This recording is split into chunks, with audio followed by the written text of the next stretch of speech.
नमस्कार, मैं गिरजेश अपने चैनल पढ़ो रिंकू में एक बार पुनः आपका स्वागत करता हूं। जैसा कि अभी टीजीटी हिंदी की परीक्षा हुई है और उसके प्रश्न जो उन्होंने दिया होगा, उन्होंने प्रश्नों को देखा होगा, तो जिस प्रकार से प्रश्न आए उससे ये लग गया है कि आपको विस्तृत अध्ययन करके ही जाना होगा। शॉर्टकट से या फिर किसी पुस्तक से, या आप सोचें कि यहाँ वहाँ 4-5 प्रश्न उठा लें, तो ये संभव नहीं है। अर्थात पुस्तक का मतलब, मेरे कहने का मतलब है कि प्रतियोगिता के संबंध में जो पुस्तकें आती हैं उनसे बहुत ज़्यादा कुछ होने वाला नहीं है। आपको पूरा ही पढ़ना पड़ेगा, लॉन्ग सिलेबस पढ़ना होगा, नोट्स पढ़ने होंगे, पूरी किताबें सिलेबस की पढ़नी होंगी, तो ही आप कुछ सफलता को प्राप्त कर पाएंगे। तो इसी क्रम में, जैसा कि आप जानते हैं, हमने शुरू से ही करीब 10-15 दिन से ये नोट्स शुरू किए हैं। तो उसी क्रम में क्रिया का एक नोट्स आपके सामने प्रस्तुत है। नोट्स से पढ़ने का मतलब ये है कि सारे अंगों को लेना, ऐसा नहीं कि कुछ हमने छोड़ दिया, कुछ पकड़ लिया, सारे अंगों का विस्तृत अध्ययन करना। तो चलिए शुरू करते हैं। आज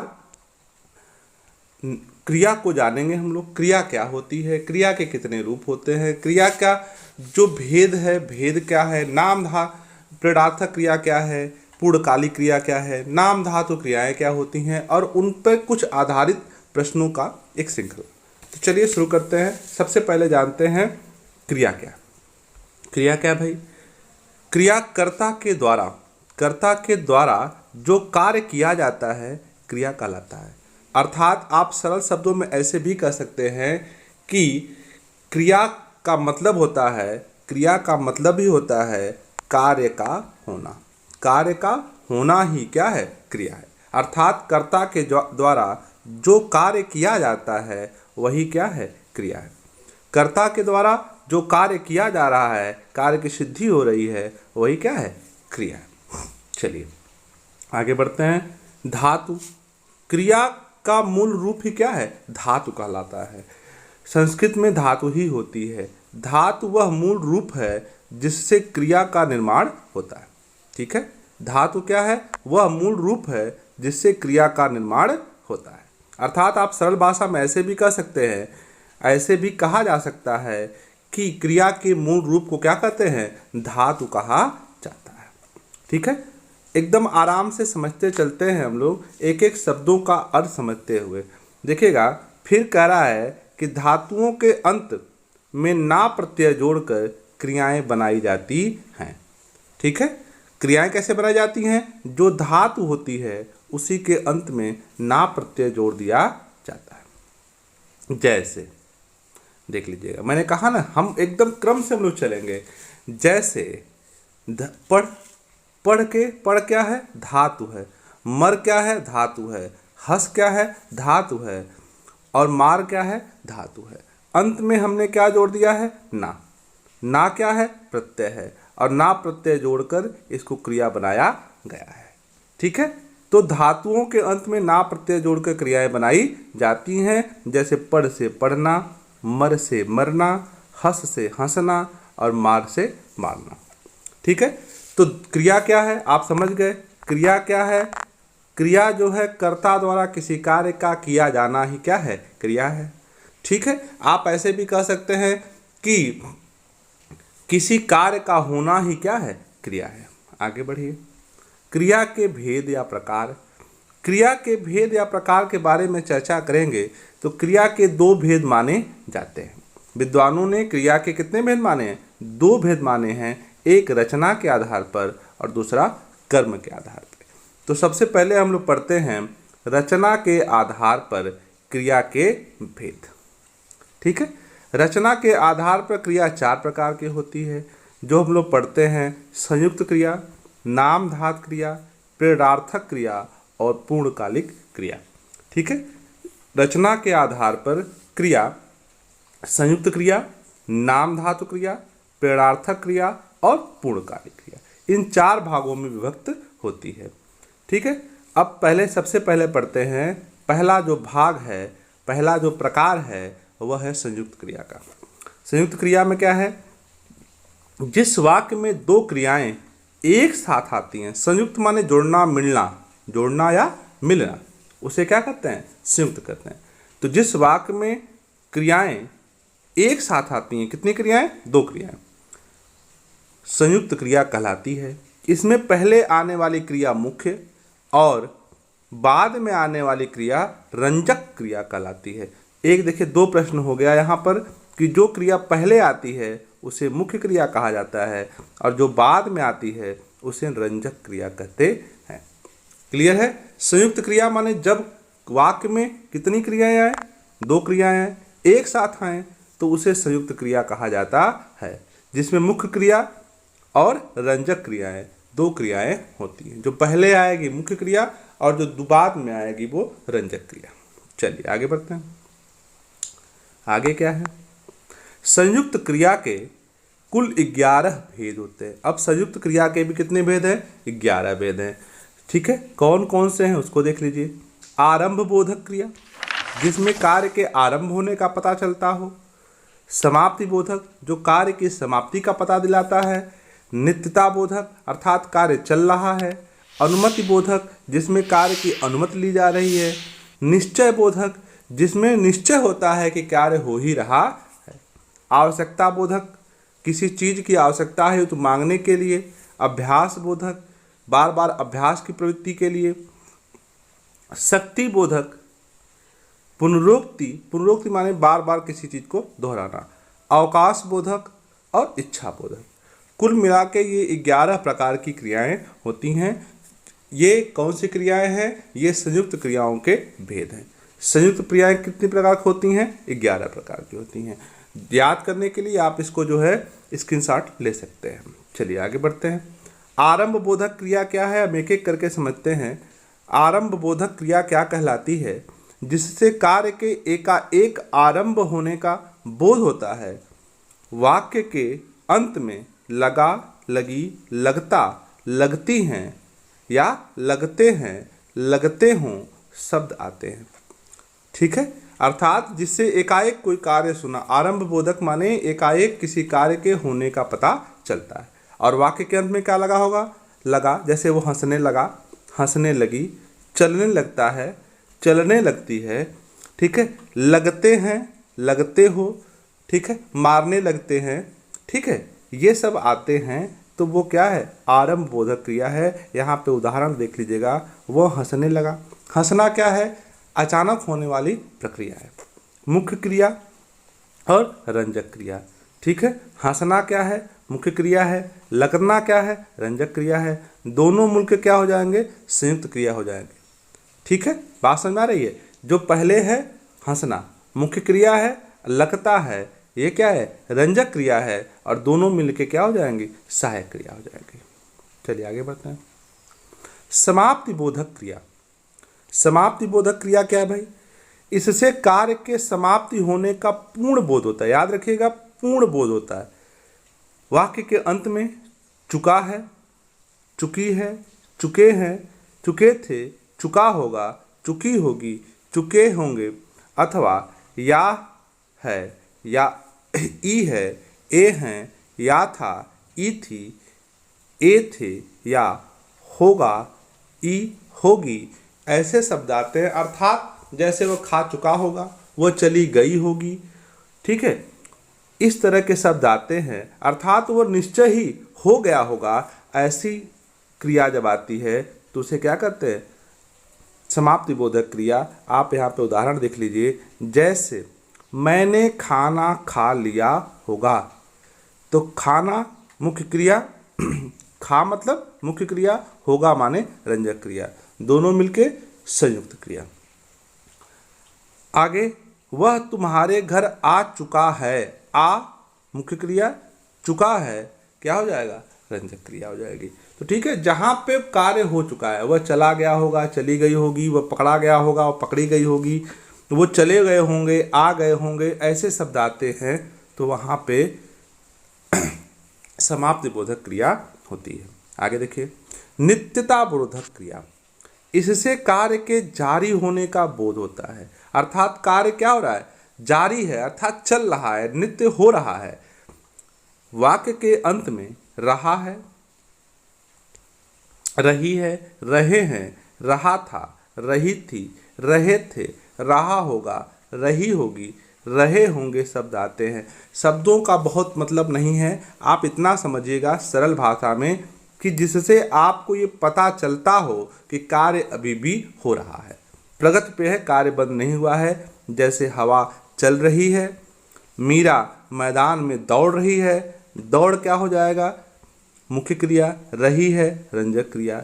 चलना क्या हो जाएगा, मुख्य क्रिया, रही है रंजक क्रिया। ठीक है, वह पढ़ रहा है, पढ़ रहा होगा, पढ़ रही होगी, खा रहा होगा। ठीक है, अर्थात वो कार्य हो रहा है अभी, तो वहां पे हो जाएगा।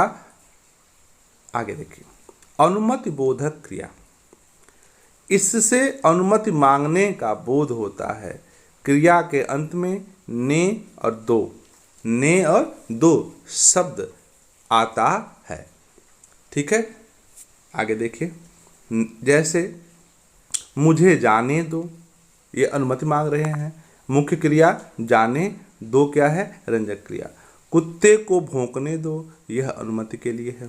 ठीक है, मुझे पटाखा दो, मुझे पैसे दो, मुझे घर जाने दो, ये सब चीज़ें आ जाएगा, किसमें आ जाएगा, ये आपका आ जाएगा अनुमति बोधक क्रिया में। आगे है निश्चय बोधक क्रिया। निश्चय बोधक क्रिया क्या है, इससे कार्य की निश्चितता का बोध होता है। वाक्य के अंत में क्रिया के साथ ही तो शब्द जुड़ा रहता है, मतलब निश्चितता होती है कि वही कार्य कर रहा है। जैसे वह बीच में ही बोल पड़ा। ठीक है, वह बीच में ही बोल पड़ा। आगे, वह अब सुन ही लो, अब सुन ही लो, अर्थात सुन ही लो, निश्चय ही सुन लो। अब दे ही डालो, माने अब उसको दे दो, निश्चितता हो गई कि अब दे ही दो। ठीक है, तो इस प्रकार से ये निश्चय बोधक क्रिया होती है। आगे देखिएगा, आवश्यकता बोधक क्रिया, जिस क्रिया से किसी कार्य के होने की आवश्यकता का बोध होता है, आवश्यकता बोधक क्रिया कहलाती है। इस तरह की क्रियाओं के अंत में प्रायः पढ़ता है, पढ़ती है, पढ़ा पढ़े, पढ़ी पढ़ेगा, पढ़ेगी, ना होता है, नी होती है, होता था, होती थी, होते थे, ना होता, नी होगी, ने होंगे आदि शब्द आते हैं। अर्थात कहा जाता है कि उसे भीख मांगनी पड़ती है, उसे रोज बाजार जाना होता। मांगनी क्या हो जाएगा, मुख्य क्रिया, पड़ती क्या है, रंजक क्रिया, बाजार क्या है, मुख्य क्रिया। ठीक है, होता है, रंजक क्रिया है। ठीक है, आगे बढ़िए। आवश्यकता, ये आवश्यकता बोधक क्रियाएं थी। आवश्यकता बोधक क्रियाओं के अंत में कभी कभी न चाहिए शब्द भी जुड़ा रहता है। न चाहिए शब्द भी जुड़ा रहता है। एक उदाहरण उसका भी है कि तुम्हें घर से बाहर न जाना चाहिए। ठीक है, तुम्हें घर से बाहर न जाना चाहिए, यहाँ पे न बीच में रहेगा, न जाना चाहिए, ये भी आवश्यक बोधक क्रिया है। आगे देखिएगा, अभ्यास बोधक क्रिया। अभ्यास बोधक क्रिया में क्या है कि इससे आदत का बोध होता है। इससे क्या होता है, आदत का बोध होता है। इस तरह की क्रियाओं के अंत में प्रायः या करता, ई करती, ए करते हैं, या करता था, या करती थी, ई करती थी, में करते हैं इत्यादि शब्द आते हैं। आवश्यक माने अभ्यास माने अभ्यास बोधक क्रिया का मतलब आदत का बोध होना। ठीक है, माने वह उसकी आदत है। जैसे मैं बाजार जाया करता था, ये क्या है, आदत से संबंधित है। जाया करता था, जाया यहाँ पर मुख्य क्रिया हो जाएगी, जाया क्या हो जाएगी, मुख्य क्रिया हो जाएगी, करता था हो जाएगा रंजक क्रिया। वह किताब पढ़ा करती थी, पढ़ा मुख्य क्रिया, करती थी रंजक क्रिया। तो इस प्रकार से यहाँ पर अभ्यास बोधक क्रिया हो जाएगी, अर्थात किसी के आदत का पता चलता है। आगे शक्ति बोधक क्रिया। शक्ति बोधक क्रिया से उसके कार्य करने की शक्ति का पता चलता है। इस क्रियाओं के अंत में प्रायः सकता है, सकती है, सकते हैं, सका, सकी, सके। अर्थात वह बाजार न जा सका या वह बाजार जा सका। मैं विद्यालय जा सका, मैं विद्यालय जा सका। वह लड़ सकता है, वह पढ़ सकता है, वह पास हो सकता है जैसी क्रियाएं सम्मिलित की जाती हैं। यह शक्तिबोधक क्रिया का मतलब होता है कि उस व्यक्ति के, उस कर्ता के कार्य करने की शक्ति का पता चलता है। आगे, पुनरोक्ति बोधक क्रिया। यह दो क्रियाओं के योग से बनती है और दोनों ही क्रियाएं परस्पर एक दूसरे से संबंधित रहती हैं। ठीक है, जैसे बीच में क्या होता है, योजक चिन्ह लगा होता है, जैसे खाना पीना, आना जाना और पढ़ना लिखना इत्यादि। माने पुनरोक्ति बोधक क्रियाएं जो हैं, दो क्रियाएं होती हैं और ये आपस में क्या होती हैं, परस्पर संबंधित होती हैं एक दूसरे से, और इनके बीच में योजक चिन्ह लगा होता है, जैसे खाना पीना, आना जाना और पढ़ना लिखना। जैसे वह मेरे घर आया जाया करता था, जैसे वह मेरे घर आया जाया करता था। तो आया जाया मुख्य क्रिया है, करता था रंजक क्रिया है। वह मुझे मारा पीटा करता था, तो मारा पीटा मुख्य क्रिया हो जाएगी, करता था रंजक क्रिया हो जाएगी। अवकाश बोधक क्रिया देखिएगा, अवकाश बोधक क्रिया में इससे अवकाश का बोध होता है। ठीक है, अवकाश माने रुकना, कार्य से रुकने का बोध होता है। सरल भाषा में आप कह सकते हैं कि इससे किसी कार्य के में रुकावट का पता चलता है, ये आप समझ सकते हैं अवकाश बोधक क्रिया। जैसे इसके अंत में पाता है, पाती है, पाते हैं, पाया, पाई, पाए, पाएगा, पाएगी, पाएंगे आदि शब्द होते हैं। जैसे मैं सो पाया, सो पाया मतलब अवकाश मिला, सो मुख्य क्रिया हो जाएगा।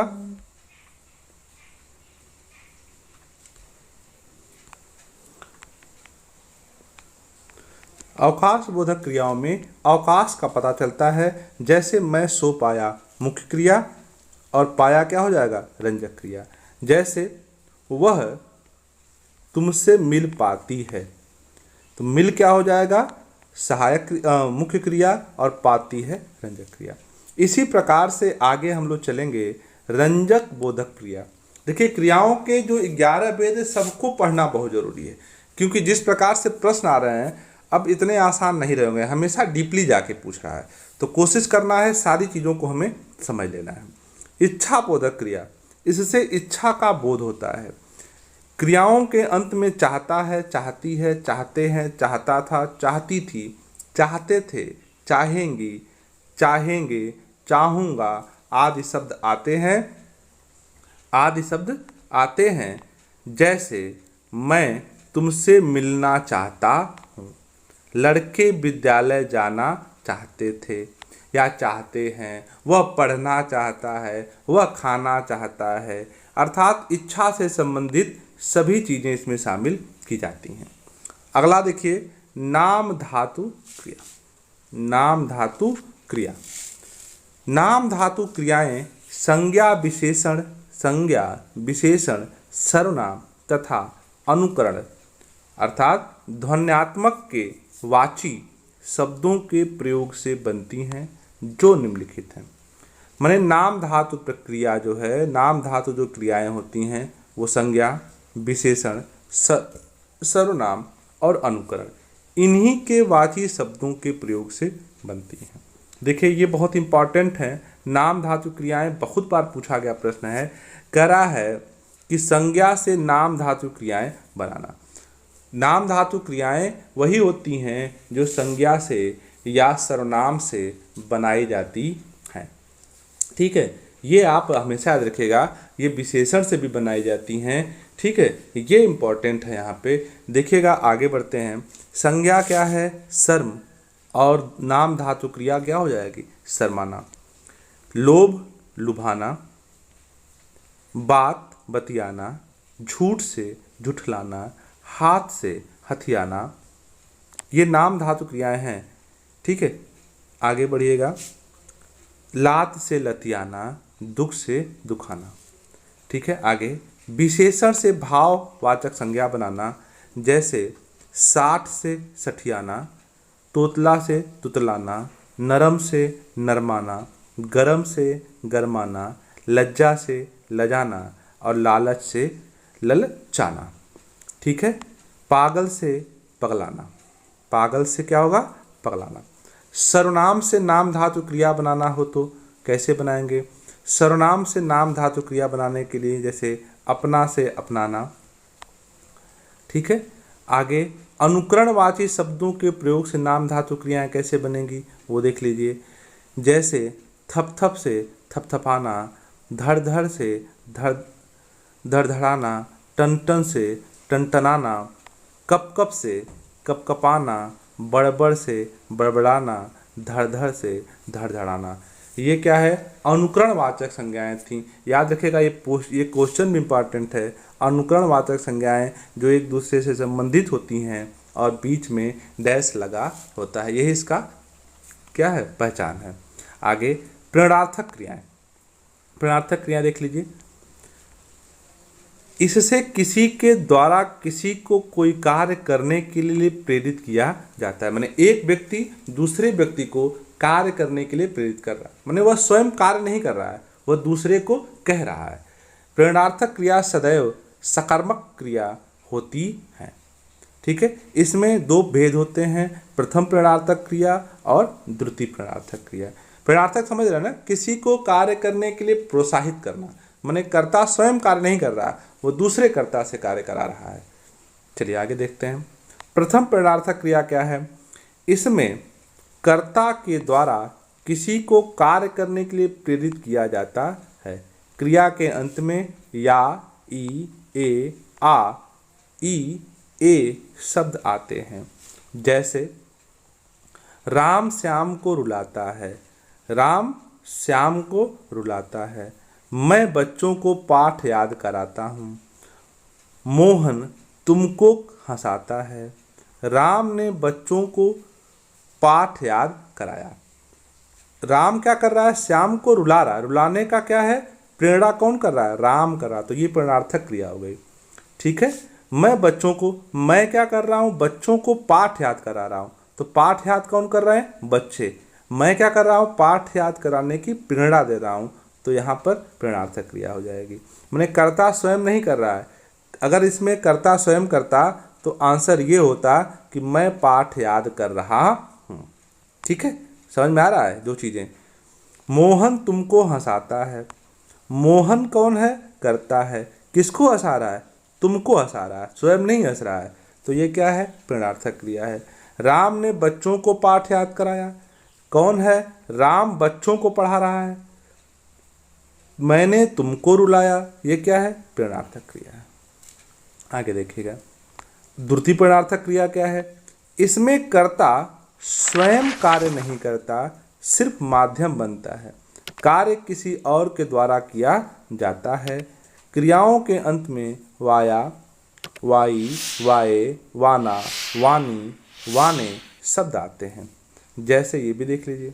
प्रथम प्रेरणार्थक में कर्ता स्वयं कार्य कर रहा था, स्वयं प्रेरणा दे करके दूसरे से कार्य करा रहा था। लेकिन यहाँ पे क्या हो रहा है? देखिए, जैसे मैंने घर बनवाया, मैंने घर बनवाया, तो मैं कौन हूँ? कर्ता हूँ। घर बनवाया, मैंने नहीं बनाया, तीसरे से बनवाया, तो ये क्या हो जाएगा?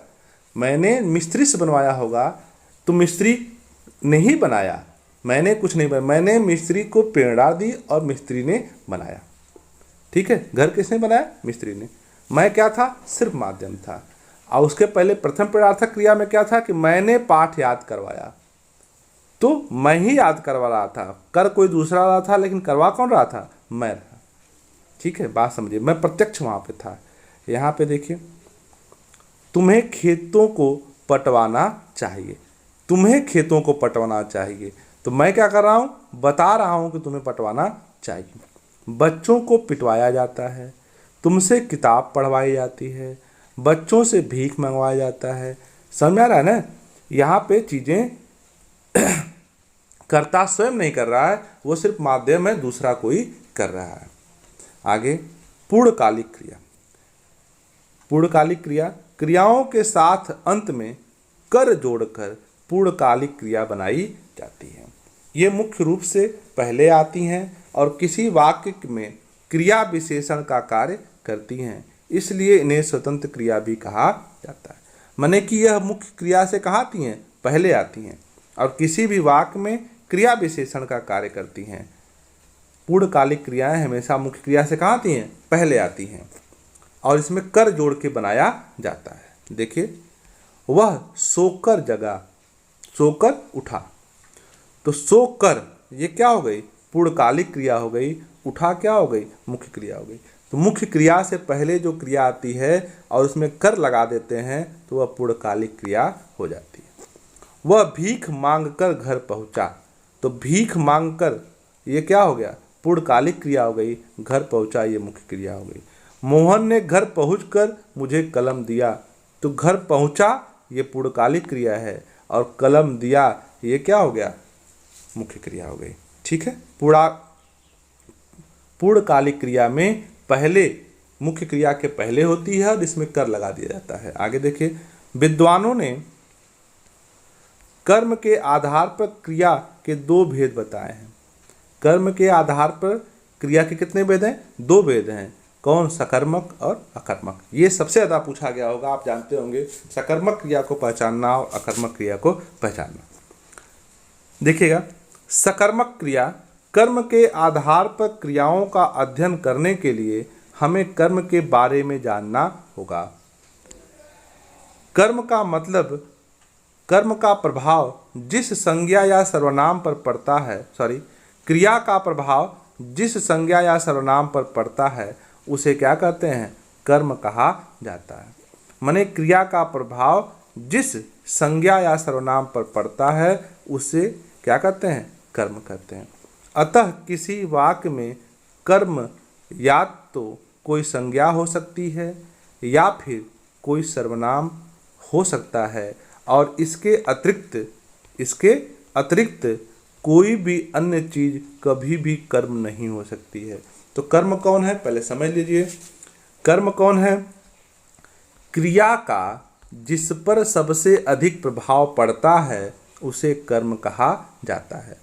कर्म क्या हो सकता है, या तो कोई संज्ञा हो सकती है या तो कोई सर्वनाम हो सकता है। यही दोनों चीज़ें कर्म हो सकती हैं, और इनको छोड़ के, किसको छोड़ के, सर्वनाम और संज्ञा को छोड़कर कोई भी चीज़ कर्म नहीं हो सकती। कन्फर्म है। अब चलिए आगे बढ़िए। तुम सुंदर दिखती है, अकर्मक क्रिया है। ठीक है, तुम सुबह में उठता है, अकर्मक क्रिया है। तुम विद्यालय जाती हो, यह स्थान सूचक शब्द है।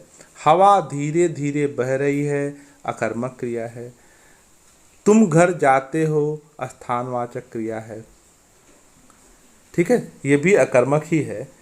अब आगे देखिएगा कि किसी वाक्य में कर्म न तो कोई विशेषण हो सकता है, न कोई क्रिया विशेषण हो सकता है, न ही अव्यय हो सकता है, और न ही कोई पद हो सकता है, न तो कोई स्थान सूचक शब्द बन सकता है। समझ में आ रहा है? सीधी सपाट बात है। कर्म कोई विशेषण नहीं हो सकता, न तो कोई क्रिया विशेषण हो सकता है, न अव्यय हो सकता है, न ही स्थान सूचक हो सकता है, या तो कोई पद भी नहीं हो सकता। सरल भाषा में कर्म होने के लिए या तो संज्ञा होगा या तो वो सर्वनाम होगा। तो संज्ञा सर्वनाम ही कर्म होते हैं। आगे बढ़िए। जैसे वह दुष्ट लगता है, विशेषण है दुष्ट, तो ये क्या है, अकर्मक है। राम तेज दौड़ता है, अकर्मक है क्योंकि क्रिया विशेषण है।